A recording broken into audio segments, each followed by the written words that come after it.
Terima kasih Bapak Ibu sudah hadir di dalam diseminasi budaya positif yang mana saya lakukan di UPTSD Negeri Parangbaru 3 dalam rangka pemenuhan tugas dari CGP Angkatan 11. Pada diseminasi budaya positif ini saya mencoba untuk memberikan pemahaman terkait tentang budaya positif yang akan dilaksanakan di sekolah mengetahui. Ini juga oleh-oleh dari proses pendidikan guru bergerak yang sudah saya lakukan selama 3 bulan. Oke, sebelum saya memaparkan presentasi pada siang hari ini, izinkan saya membuka presentasi dengan pantun. 2, 3 anak nelayan pergi ke laut mencari ikan. Salam hangat saya ucapkan sebelum presentasi ini dilaksanakan. Terima kasih Bapak Ibu sudah hadir dalam undangan yang begitu padat dalam 17-an atau PHBN yang dilaksanakan pada bulan Agustus ini. Ya, sebelum presentasi ini kita laksanakan, ya alangkah baiknya kita membuat kesepakatan bersama nih. Yang pertama ini ada tadi, terima kasih sudah hadir tepat waktu nih. Terus handphone nih, harap dimatikan, bukan yang dimatikan, membawa HP dimatikan bukan nih, tapi HP-nya yang dimatikan atau di silent nih. Terus menghargai pendapat, aktif dalam diskusi dulu ya.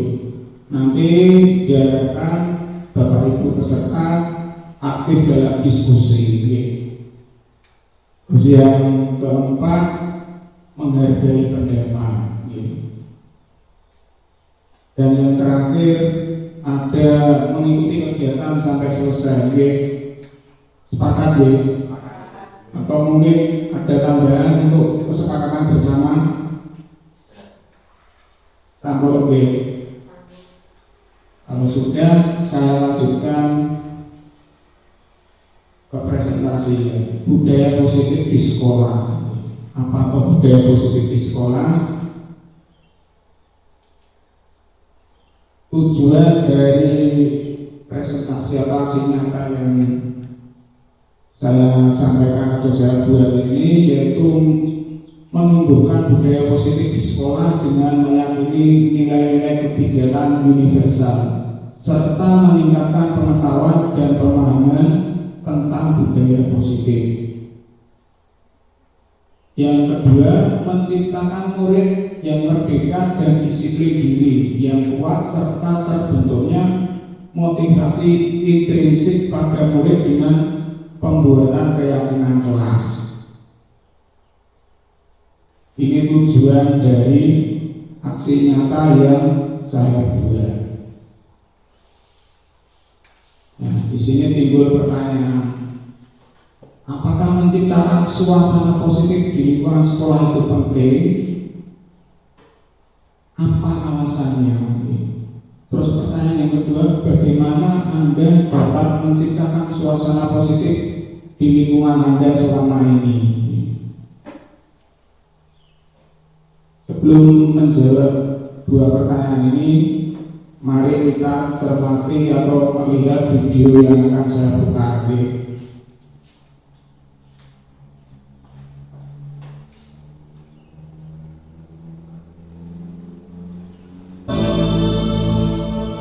Monggo dicermati bersama Bapak Ibu. Ada 3 kaleng Coca-Cola. 3 kaleng itu diproduksi di pabrik yang sama, dibuat dengan bahan yang sama. Kemudian ketika tiba saatnya, datang sebuah truk ke pabrik membawa kaleng-kaleng Coca-Cola itu untuk didistribusikan ke banyak tempat yang berbeda. Tempat yang pertama adalah supermarket lokal. Kaleng Coca-Cola itu diturunkan, kemudian dipajang di rak bersama kaleng minuman yang lainnya. Coca-Cola itu diberi harga Rp4.000.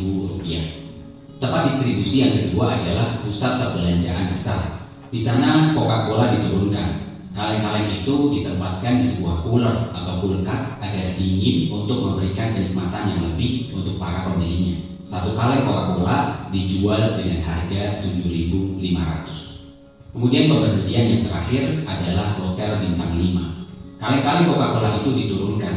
Kemudian kaleng-kaleng itu ditempatkan di lemari pendingin, tetapi hanya dikeluarkan dengan pesanan pelanggan. Kaleng ini dikeluarkan dengan gelas kristal cantik berisi es batu, disajikan di atas baki, dan pelayan hotel akan membuka kaleng Coca-Cola itu dan menuangkannya ke dalam gelas dengan sopan saat menyajikan kepada pelanggan. Satu gelas Coca-Cola diberi harga Rp60.000. Sekarang pertanyaannya adalah, mengapa ketiga kaleng Coca-Cola itu memiliki harga yang berbeda, diproduksi di tempat yang sama, dibawa truk yang sama, dan memiliki rasa yang sama, tetapi harganya berbeda? Jawabannya adalah lingkungan. Lingkunganlah yang membuat 3 Coca-Cola itu berbeda harganya. Lingkungan berbicara tentang suasana, lingkungan berbicara tentang relationship, lingkungan berbicara tentang daya dukung. Begitu juga dengan manusia.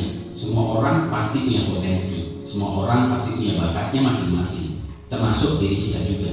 Apabila kita berada di lingkungan yang tepat dengan semua daya dukung yang ada, kita bisa mengeluarkan potensi yang terbaik dari diri kita. Kita akan jadi orang yang cemerlang, kita akan terlihat cemerlang dengan segala potensi yang kita punya. Tetapi jika kita berada di lingkungan yang salah, lingkungan yang tidak mendukung, maka potensi kita tidak akan keluar secara maksimal, potensi kita akan kerdil. Ibarat pohon yang dibonsai, seharusnya dia bisa tumbuh besar, seharusnya dia bisa sangat lebat, seharusnya dia bisa berbuah sangat banyak.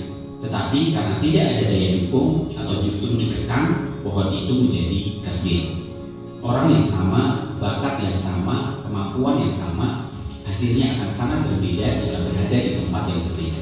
Tetapi sebelum kita memilih lingkungan, kenali terlebih dahulu nilai daripada diri kita yang kiranya bisa menjadi identitas kita. Kita pasti punya bakat, mungkin di komputer, otomotif, analisa, menulis, menghitung, menggambar, dan lain sebagainya. Kenali potensi kita, dan kemudian carilah lingkungan yang bisa mendukung potensi kita itu. Lingkungan bisa jadi bentuknya sekolah, jurusan kuliah, bidang pekerjaan, dan lain sebagainya. Sekarang coba kita perhatikan di sekitar kita. Mungkin di sekitar kita ada banyak sekali orang yang berbakat pada hal yang tertentu. Misalnya bakat menggambar, bakat seni, bakat bernyanyi, dan lain sebagainya. Tetapi mereka belum menemukan tempat yang mendukung. Akhirnya mereka terpaksa bekerja di bidang yang sebenarnya bukan jiwa mereka. Hasilnya orang itu tidak begitu menikmati pekerjaan dia sekarang. Atau mungkin itu justru diri kita. Misalnya kita berbakat di bidang menulis, tetapi harus bekerja sebagai pegawai bank misalnya. Atau kita berbakat di bidang otomotif, kita tahu betul tentang mesin, tapi kita harus bekerja sebagai tukang masak di sebuah restoran misalnya. Memang itu adalah pilihan masing-masing individu.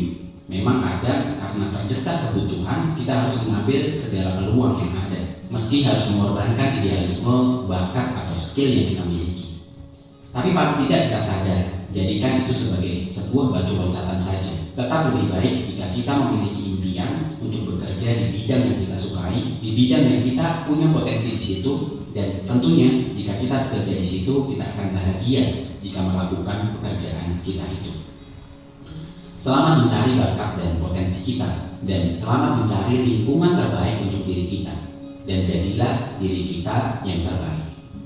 Tetap sehat, tetap semangat. Jika kamu suka dengan channel ini, like dan subscribe untuk mendapatkan informasi yang menarik. Bapak Ibu,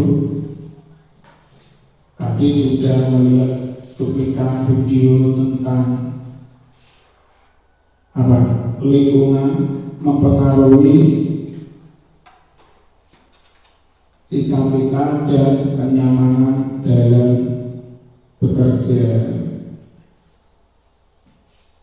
Salah satu tanggung jawab seorang guru adalah bagaimana menciptakan suatu lingkungan positif yang terdiri dari warga sekolah yang saling mendukung, saling belajar, saling bekerja sama, sehingga tercipta kebiasaan-kebiasaan baik.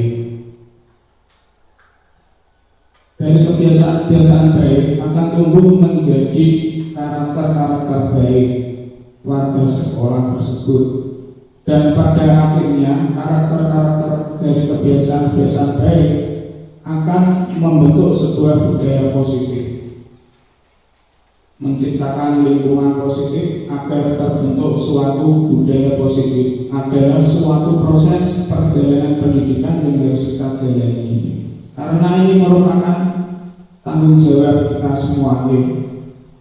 Sebagai seorang pendidik, tidak hanya mengajar tetapi juga harus mendidik, bisa sebagai seorang pemimpin pembelajaran. Baik, latar belakang dari budaya positif, mungkin Bapak Ibu sudah mempraktekkan setiap hari, sudah melaksanakan, tetapi ada kalanya pemahaman juga belum sepenuhnya, dan penerapannya juga belum sepenuhnya.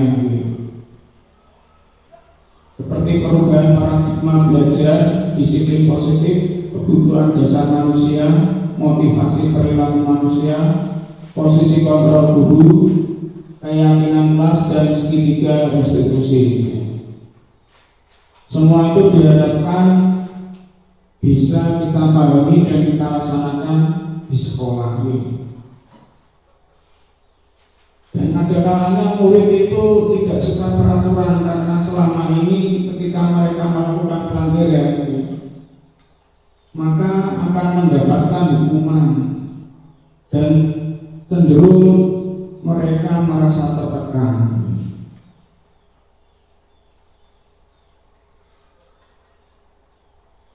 Adapun tujuan budaya positif, yang pertama menumbuhkan suasana aman, nyaman dan bermakna di lingkungan sekolah.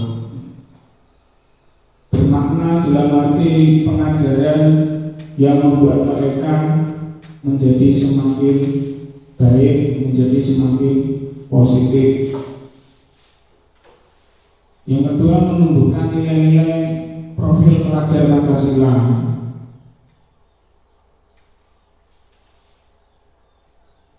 Adapun disiplin positif dapat membuat seseorang menggali potensinya menuju kepada sebuah tujuan, sesuatu yang dihargai dan bermakna. Seperti tadi, mengejar cita-citanya, mencari pekerjaan yang sesuai dengan bakat, minat, dan juga kenyamanan di dalam bekerja itu sangat penting.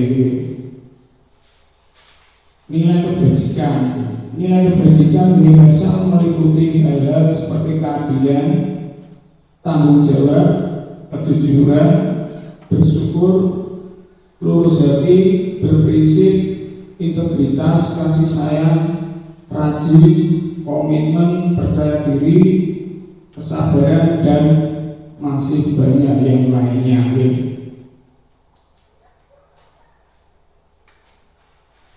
Di dalam filosofi KRD Ki-Hajar Dewantara, belajar tentang disiplin tidak harus memberikan hukuman. Hukuman atau sanksi merupakan alternatif terakhir, dan kalau perlu tidak digunakan sama sekali.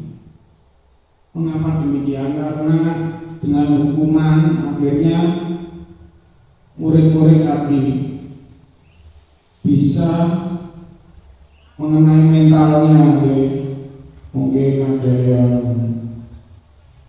tidak bisa masuk sekolah lagi karena malu dengan temannya setelah dihukum. Dalam budaya kita, makna kata disiplin merupakan suatu yang dilakukan seseorang pada orang lain untuk mendapatkan kepatuhan.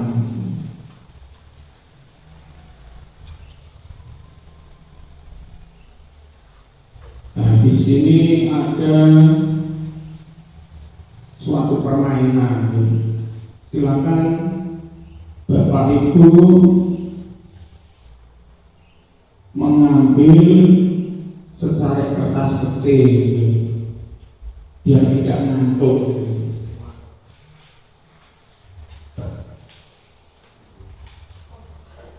Monggo ambil kertas kecil saja.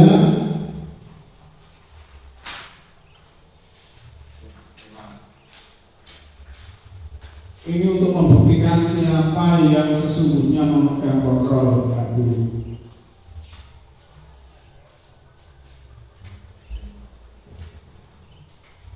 Sudah? Kalau sudah, tolong tuliskan benda, nilai atau apapun yang teramat bernilai bagi panjenengan.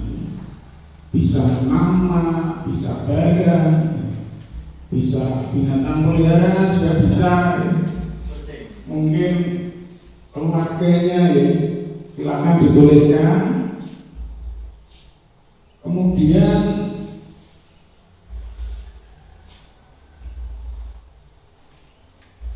sudah, kalau sudah silakan letakkan di salah satu tangan, ya, dan kepalkan dengan erat, digenggam dengan erat.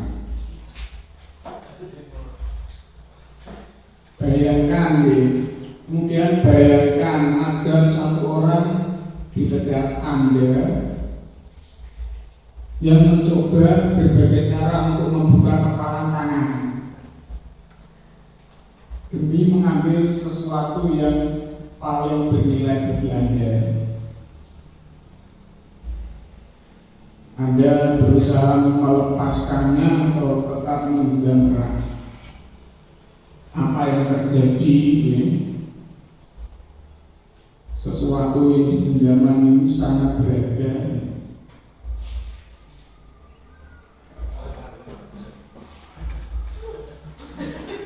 Dan Anda di samping kanan kiri belakang itu berusaha mengambil, ya, sesuatu yang berharga itu. Kira-kira itu apa yang terjadi? Tidak boleh. Tidak boleh. Sesungguhnya siapa yang memegang kendali atau kontrol? Ya, diri kita sendiri. Saya hanya memberikan kontrol perintah saja. Tapi sesungguhnya yang memegang kontrol itu adalah diri sendiri. Kenapa demikian? Kalau Bapak Ibu tadi melepaskan genggamannya, berarti artinya ya, kontrol Bapak Ibu buyar atau kurang, ya. Karena barang yang berharga tidak akan dilepaskan begitu saja dengan sia-sia, ya. Kemudian perubahan paradigma, teori kontrol atau ilusi kontrol. Manakah ilusi kontrol yang Anda yakini selama ini? Di situ ada ilusi kontrol.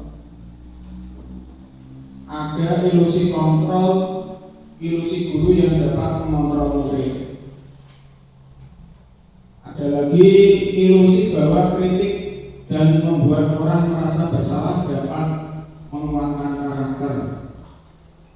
Yang ketiga itu ilusi bahwa semua penguatan positif, efektif, dan bermanfaat. Dan yang terakhir ilusi bahwa orang dewasa memiliki hak untuk memaksa.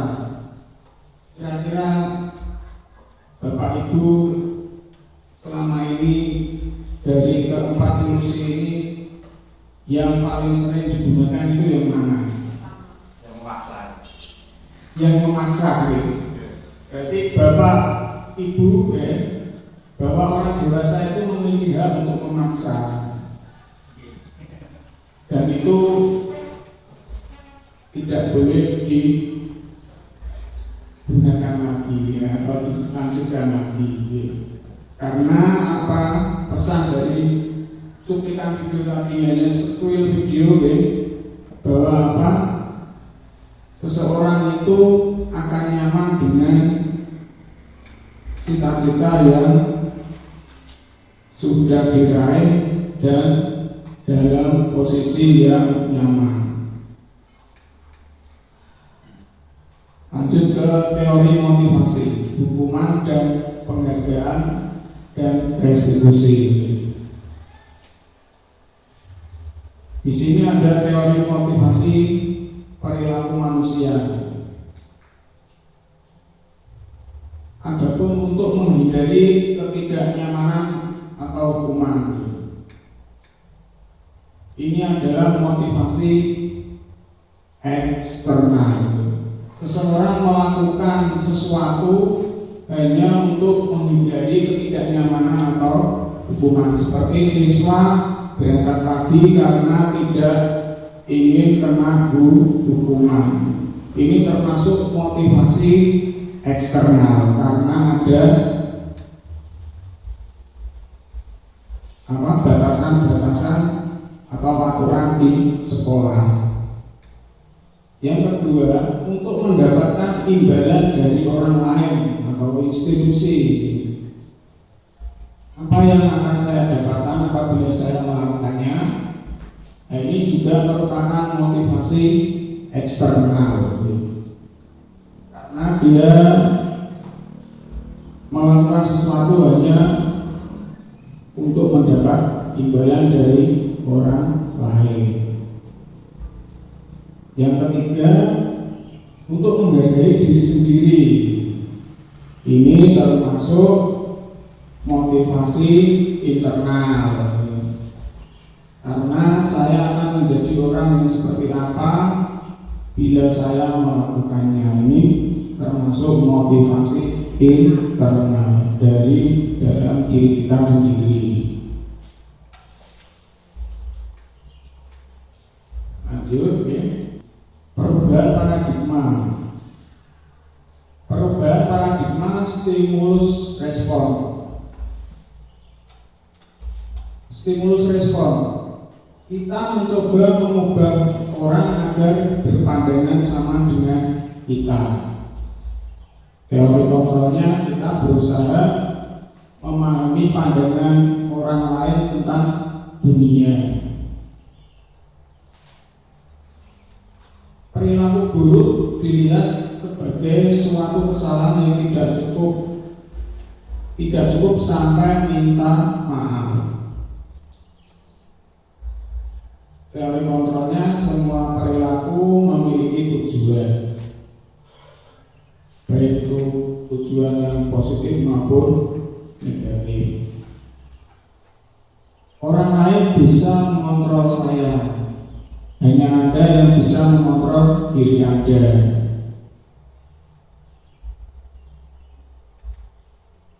Saya bisa mengontrol orang lain, Anda tidak bisa mengontrol orang lain.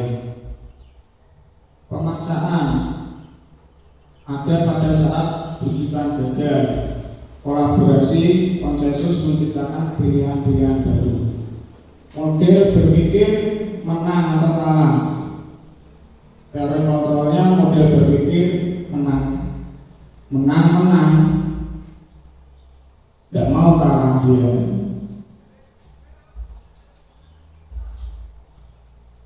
Lanjut ke teori hukuman dan penghargaan. Hukuman bersifat tidak terencana atau tiba-tiba. Anak yang tidak tahu apa yang akan terjadi dan tidak dilibatkan. Hukuman bersifat satu arah dari pihak guru yang memberikan, dan murid hanya menerima suatu hukuman tanpa melalui suatu kesepakatan atau pengarahan dari pihak guru, baik sebelum maupun sesudahnya. Alfikon mengemukakan baik penghargaan maupun hukuman adalah cara-cara mengontrol perilaku seseorang yang menghancurkan potensi untuk pembelajaran yang sesungguhnya. Menurut Kohn, secara ideal tindakan belajar itu sendiri adalah penghargaan yang sesungguhnya. Jadi hukuman ya, tidak boleh digunakan untuk mengontrol perilaku seseorang ya, karena bisa menghancurkan potensi untuk pembelajaran yang sesungguhnya. Mungkin hukuman bisa diganti dengan tindakan-tindakan yang positif. Teori motivasi. Daniel Gosen dalam bukunya Restraint All Discipline mengatakan ada 3 motivasi perilaku manusia. Yang pertama, untuk menghindari ketidaknyamanan atau hukuman.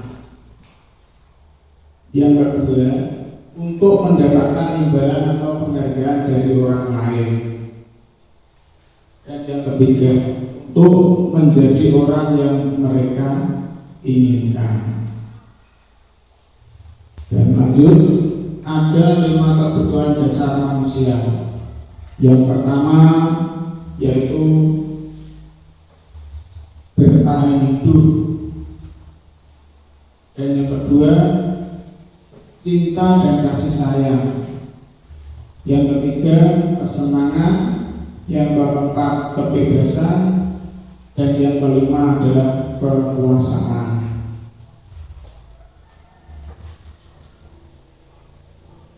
Keyakinan kelas. Kita lanjut ke keyakinan kelas. Keyakinan kelas adalah pernyataan-pernyataan yang disepakati bersama,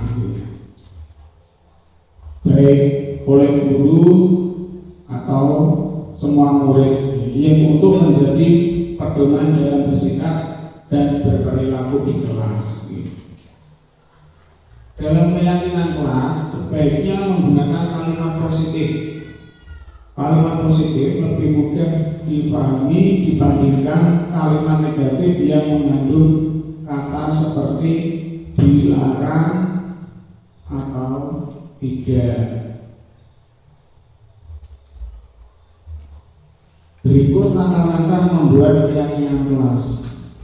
Yang pertama, tanyakan dulu pendapat siswa tentang masalah dan harapan kelas. Harus tanya dulu. Yang kedua, siswa menulis keyakinan yang mereka inginkan. Yang ketiga, guru dan siswa memilah keyakinan kelas yang penting-penting. Yang keempat,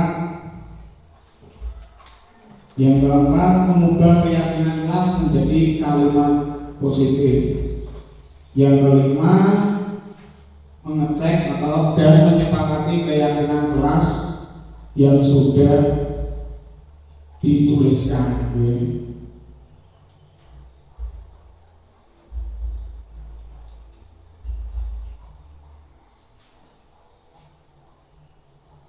Lanjut ke restitusi. 5 posisi kontrol seorang guru. Yang pertama, posisi kontrol sebagai penghukum.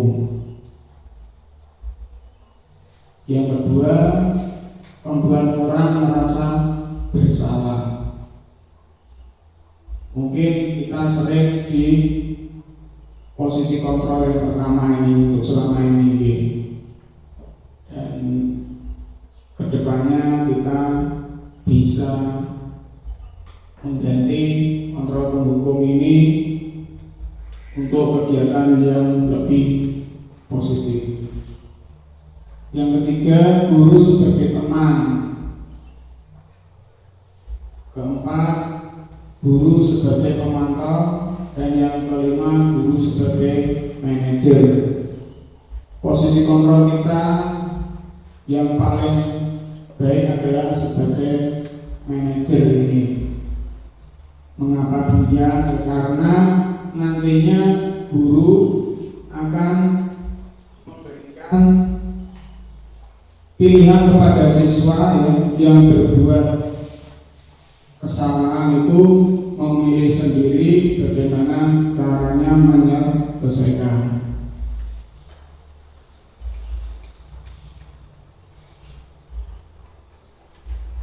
Yang pertama ini posisi sebagai penghukum. Seorang penghukum bisa menggunakan hukuman fisik maupun verbal. Contohnya tadi hukuman fisik, anak-anak disuruh push up 50 kali karena terlambat masuk sekolah. Itu merupakan hukuman fisik. Itu tidak boleh dilakukan, karena apa? Nanti akan berpengaruh pada mental anak-anak. Orang-orang yang menjalankan posisi penghukum senantiasa mengatakan bahwa sekolah memerlukan sistem atau alat yang dapat lebih menekan murid-murid lebih dalam lagi. Contohnya itu patuhi aturan saya atau awas. Itu nadanya kok mengancam itu, awas. Kamu selalu saja salah.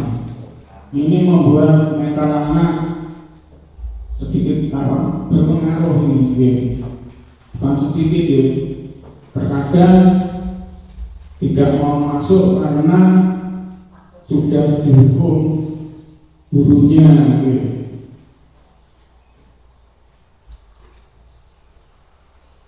Yang kedua, membuat orang merasa bersalah. Posisi ini biasanya guru akan bersuara lebih lembut.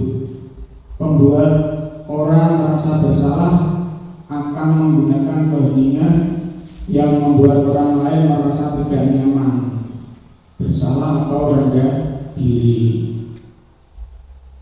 Contohnya itu gimana coba kalau orang tua kamu tahu kamu berbuat begini, tidak langsung menghukum, tetapi dengan kalimat-kalimat atau kata yang mungkin bisa membuat si anak itu merasa dirinya bersalah dan akan memperbaiki kelakuannya. Yang kedua, berapa kali Bapak harus memberitahu kamu?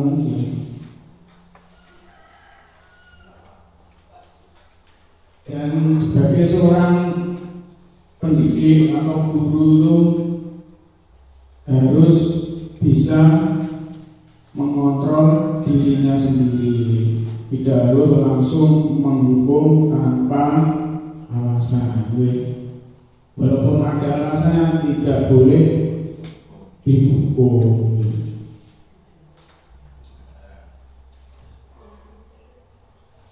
Yang ketiga, sebagai teman, guru pada posisi ini tidak akan menyakiti murid, namun akan tetap berupaya mengontrol murid melalui persuasi. Posisi teman pada guru bisa negatif ataupun positif. Positif berupa hubungan baik yang terjalin antara guru dan murid. Guru di posisi teman menggunakan hubungan baik dan humor untuk mempengaruhi seseorang. Contohnya dengan kalimat, ayo bantulah demi Bapak ya. Itu kelihatan apa? Rasanya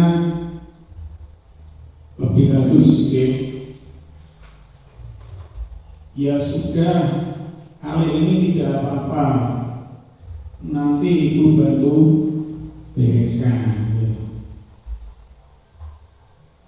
Tidak menyakiti murid dengan berupaya mengontrol murid melalui persuasi, kalimat-kalimat positif.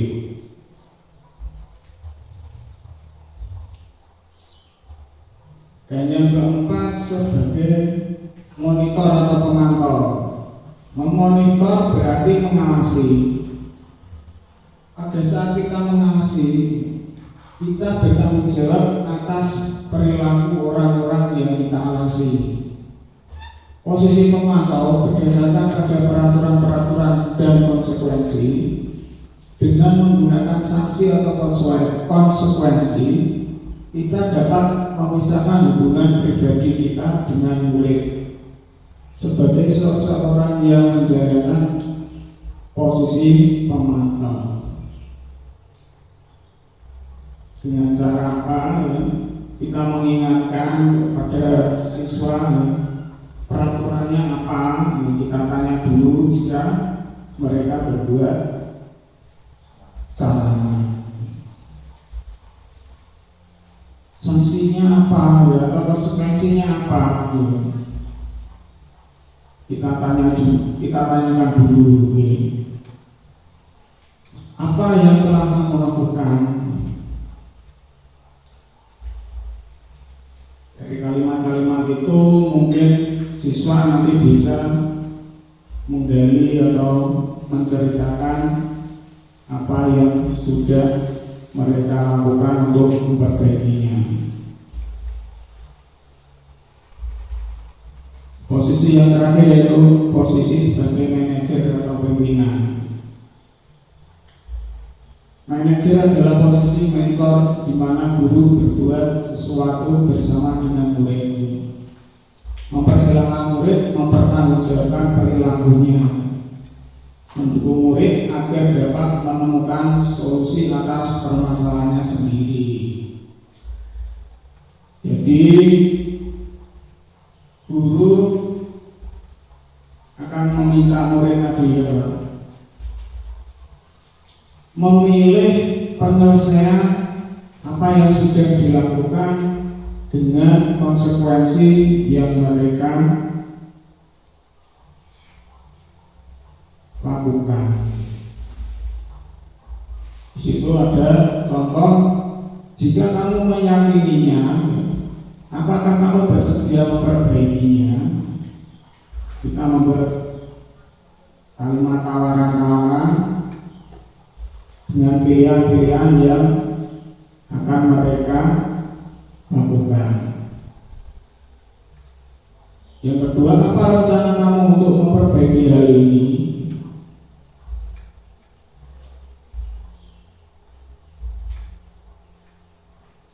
Itu dua contoh kalimat yang bisa digunakan untuk menyelesaikan masalah apabila murid kita melakukan suatu kesalahan. Dan posisi ini adalah posisi tertinggi menurut saya sebagai manajer atau pemimpin. Sampai sini mungkin bisa dipahami ya.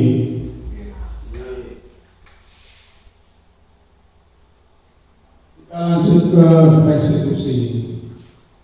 Restitusi adalah proses menciptakan kondisi bagi murid untuk memperbaiki kesalahan mereka, sehingga mereka bisa kembali pada kelompok mereka dengan karakter yang lebih kuat. Menurut dosen ini tahun 2004.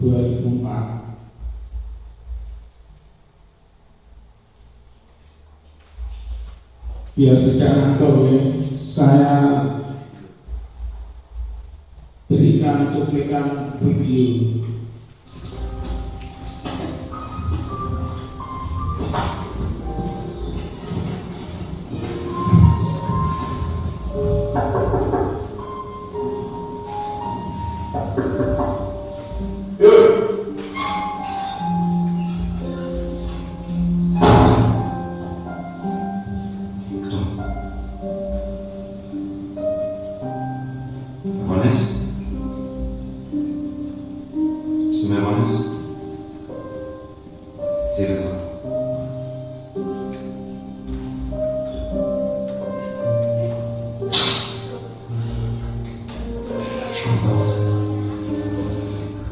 Você pode ser irmão, já sei.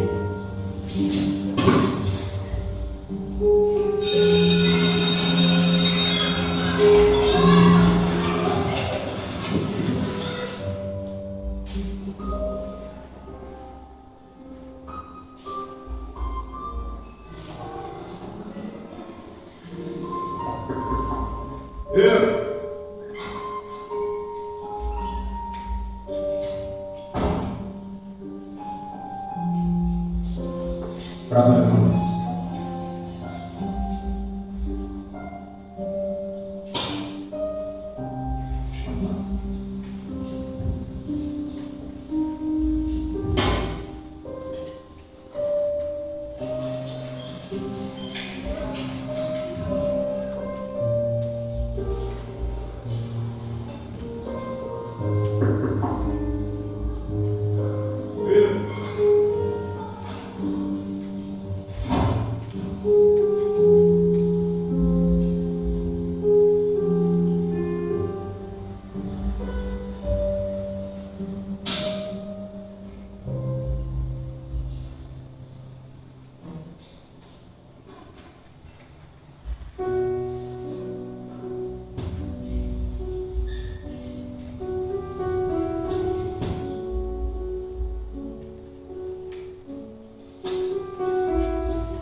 Bagaimana Bapak Ibu? Kira-kira pesan apa yang bisa disampaikan dari cuplikan video tersebut? Monggo silakan, mungkin ada yang bisa menyampaikan pesan.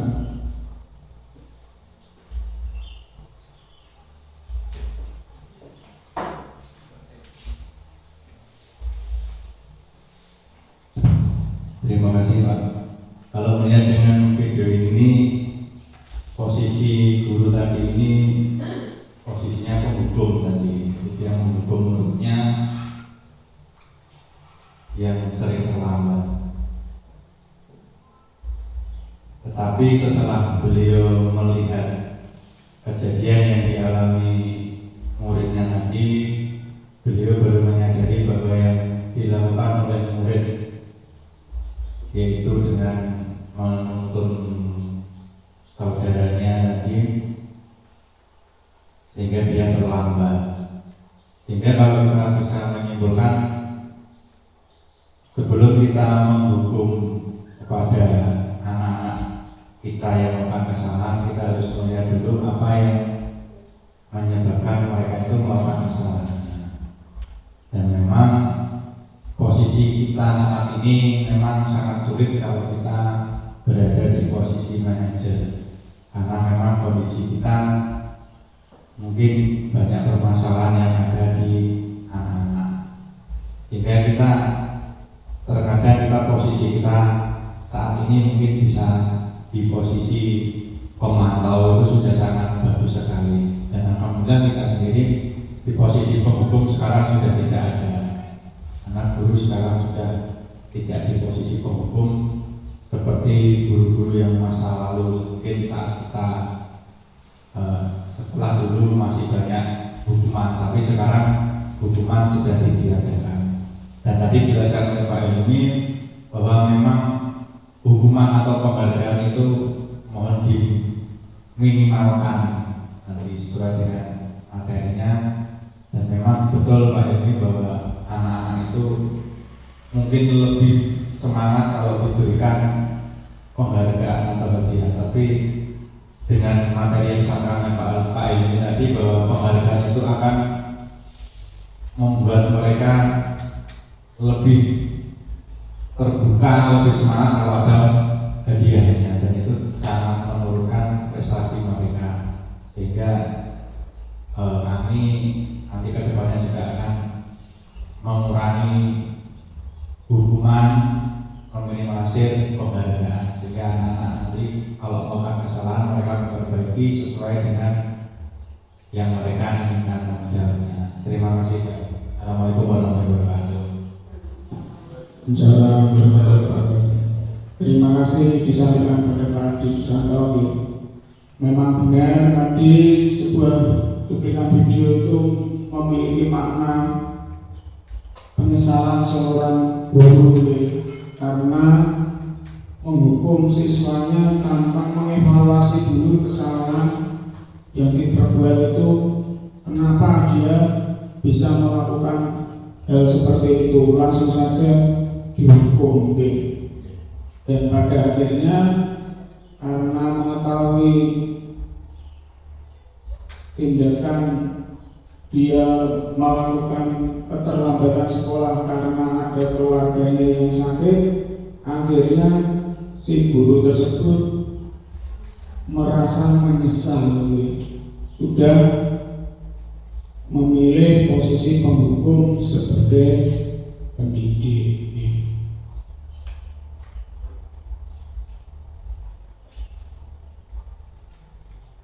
Nah, kita lanjut ke segitiga restitusi. Tahapannya yaitu kita harus menstabilkan identitas dulu. Kalau video tadi langsung saja main hukum, tidak ditanyakan dulu kenapa melakukan hal tersebut. Yang pertama yaitu menstabilkan identitas dengan adakah cara yang lebih efektif untuk mendapatkan apa yang kamu butuhkan, ditanya dulu.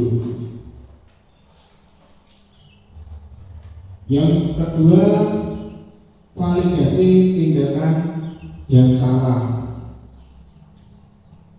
ditanya dulu. Kamu tentu punya alasan mengapa melakukan hal tersebut, kita tanyakan dulu, kita validasi tindakan yang salah. Kemudian menanyakan keyakinan. Di kelas-kelas kita di UPTS dan di Barang 23 tentunya sudah memiliki keyakinan atau kesepakatan yang telah disepakati di kelasnya masing-masing. Tidak terasa kita sudah membuat atau memberikan tindakan-tindakan yang positif di sekolah kita. Tinggal bagaimana kita melaksanakan dan melanjutkan hal-hal yang positif tersebut. Dan segitiga restitusi ini harus kita terapkan, kita sempurnakan. Dari urutan tersebut tidak boleh dibalik-balik.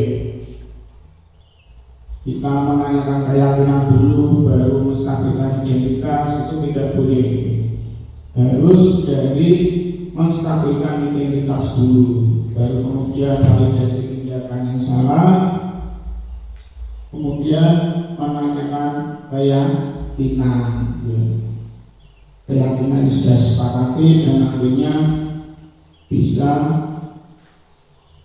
kita terapkan, tidak lagi posisi penghukum tetapi sebagai posisi sebagai manajer.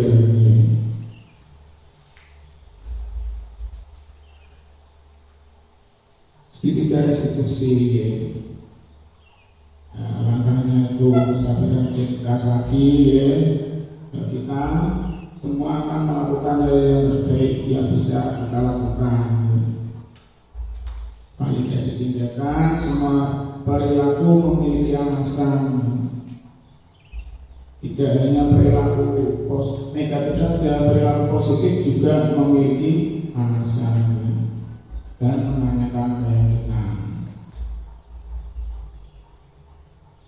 Berikut adalah video segitiga restitusi. Nanti bisa kita cermati bersama.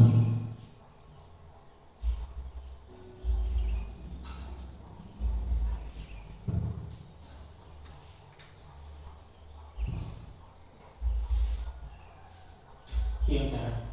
Siapa? Sudah lama nggak ketemu Sarah? Kenapa hari ini ada di sini?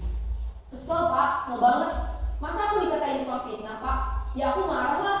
Aku balik katain mereka di depan kelas. Kesel banget. Oh begitu. Ya pasti kamu marah dan kesal.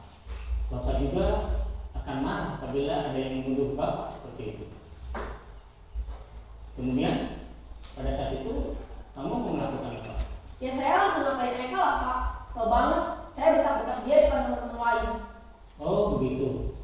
Pasti kamu melakukan seperti itu karena suatu alasan tertentu kan? Iyalah, masa saya diam saja Pak? Ya saya bela diri lah. Masa saya dituduh tukang fitnah? Ya wajar lah. Mempertahankan harga diri itu sesuatu yang penting buat kamu. Untung kamu tidak lebih gegabah lagi, hanya membentak-bentak. Iya Pak. Untung saya masih bersabar dan hanya membentak saja. Udah gemes padahal. Saya pasti bela diri lah. Ya pasti ya. Tapi kamu memilih untuk tetap bertahan dan bersabar. Kamu memilih untuk tidak berbuat lebih parah lagi, bukan? Iya. Nah, sekarang coba kita lihat lagi tindakan kamu yang mentak-mentak Eka di kelas. Tindakan kamu itu kira-kira sesuai dengan keyakinan kelas atau prinsip kamu tidak? Enggak lah Pak, capek Pak jadi pemarah. Jadi keyakinan atau prinsip mana yang kurang sesuai dengan keinginan kamu? Ya, saya sebenarnya sangat menghargai orang lain. Mungkin saat itu saya menjadi emosi, jadi tidak menunjukkan sikap itu. Kamu meyakini tidak menghargai orang lain itu penting buat kamu? Yakinlah Pak. Iya, setuju. Kita harus saling menghargai. Namun ada juga keyakinan yang kita sepakati yang perlu kita jalankan apabila kita sedang marah, kan? Ya, saya bisa lebih proaktif, mulai dengan diri sendiri. Saya bisa jadi lebih bersabar, mengambil waktu jeda untuk berpikir mau apa selanjutnya. Kira-kira kamu bersedia memperbaiki masalah ini tidak? Bersedia Pak. Kalau kamu memperbaiki masalah ini, kamu akan menjadi orang seperti apa? Saya akan menjadi orang yang bertanggung jawab kali ya Pak. Dan senantiasa proaktif. Iya, menurut kamu bagaimana rasanya menjadi orang seperti itu? Ya nyaman lah, bangga bisa bersabar dan menahan diri. Baiklah kalau begitu. Yuk kita pikirkan bagaimana memperbaiki masalah ini.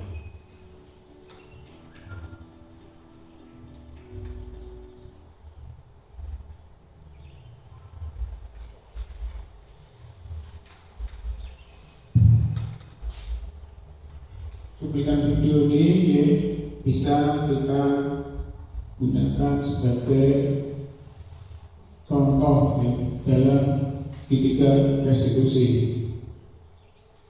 Dan kesimpulannya ya, kita harus mengubah mindset, melakukan gerakan dan perubahan berdasarkan kelemahan yang ada, menjadi melakukan perubahan dan gerakan berdasarkan kekuatan yang kita miliki.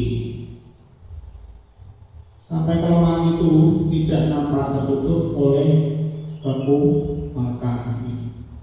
Menjalankan kebiasaan baru memang awalnya terasa sulit, tapi percayalah, hal sekecil apapun yang kita lakukan demi perubahan positif akan membuahkan hasil yang luar biasa.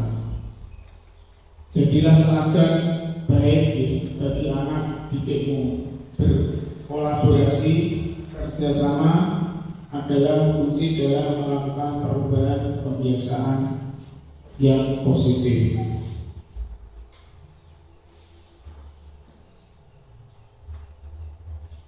Biar tidak ngantuk, ini sudah cukup lama panjenengan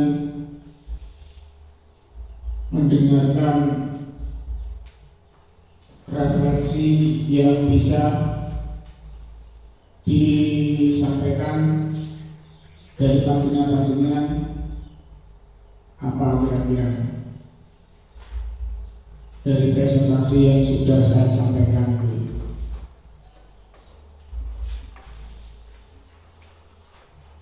Untuk menyingkat waktu, monggo Padi. Terima kasih Pak. Tadi Pak Ilmi sudah melakukan diseminasi tentang memberikan penjelasan pada kita terkait tentang budaya positif. Budaya-budaya positif yang telah kita lakukan tadi dari disiplin positif yang memotivasi diri murid itu tidak karena hukuman ataupun hadiah. Nanti disiplin positif muncul dari dalam diri siswa masing-masing. Yang kedua tadi ada keyakinan kelas yang ada nilai-nilai kebaikan yang telah disepakati oleh kelas, oleh guru dan siswa, ataupun nanti bisa disepakati oleh anggota warga sekolah, sehingga nanti budaya positif tercipta di kelas kita masing-masing. Ada lagi tadi tentang kebutuhan dasar manusia yang telah dijelaskan oleh Pak ini. Posisi kontrol kita saat ini, mungkin kita saat ini lebih ke memantau perkembangan siswa kita, dan mungkin sebagai teman, karena kita terlihat guru saat ini dengan murid itu posisinya sangat seperti teman, posisi kontrol. Dan tadi juga ada segitiga restitusi yang dimana ada 3 tahapan tadi. Di situ kita ada beberapa video yang dimana siswa melakukan kesalahan, tetapi dia memberikan jawaban dan bertanggung jawab atas apa yang telah dilakukannya sesuai dengan keyakinan kelas yang telah disepakati, dan siswa tersebut nanti akan bertanggung jawab sesuai dengan apa yang dilakukannya. Dan tanggung jawab itu juga muncul dari ide atau gagasan dari siswa tersebut. Yang kedua apa ini? Bagaimana penerapan ke depan setelah kegiatan ini? Tentu kami sangat berterima kasih kepada Pak ini dengan adanya pembebasan ini, penyampaian materi dari Pak ini. Tentu kita akan memperbaiki pembelajaran kita di kelas.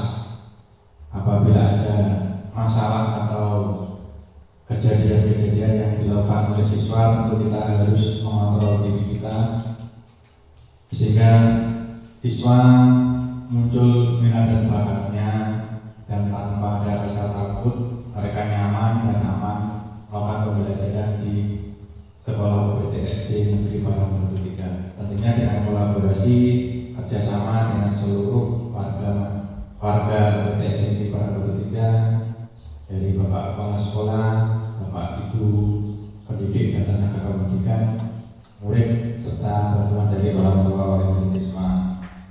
Terima kasih Pak ini. Semoga apa yang dicita-citakan oleh Pak ini kita tanyakan bersama dapat terwujud ke depannya untuk menerapkan budaya-budaya positif di UPTS Negeri Parang Batu 3. Wabillahi taufiq wal hidayah. Assalamualaikum warahmatullahi wabarakatuh. Amin. Terima kasih Pak Adi. Jadi refleksi dari Pak Adi tadi sangat baik sekali.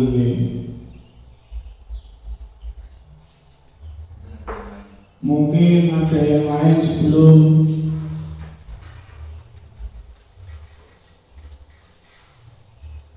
monggo Pak Ali. Terima kasih Pak Yandi untuk refleksinya kepada saya. Untuk pertama ini dari video yang pertama, terlepas dari hukuman, sebagai seorang guru kita senantiasa harus bisa memilah dan tidak terburu-buru dalam memutuskan suatu kasus siswa. Itu refleksi dari saya. Kemudian yang terkait dengan restitusi, seyogyanya sebagai seorang guru tidak serta-merta dalam memberikan langkah, artinya langsung memutuskan atau punishment. Jadi terhubung dari yang pertama sebagai punishment, kemudian yang kedua ini urutannya yang lebih tinggi lagi untuk pendisiplinan siswa. Jadi dari kegagalan yang telah dilaksanakan kemudian dijadikan sebagai pengalaman untuk menjadikan anak lebih baik lagi dengan cara tidak memberikan secepatnya dalam hukuman. Di sini saya mencatat tahapan dari pemberian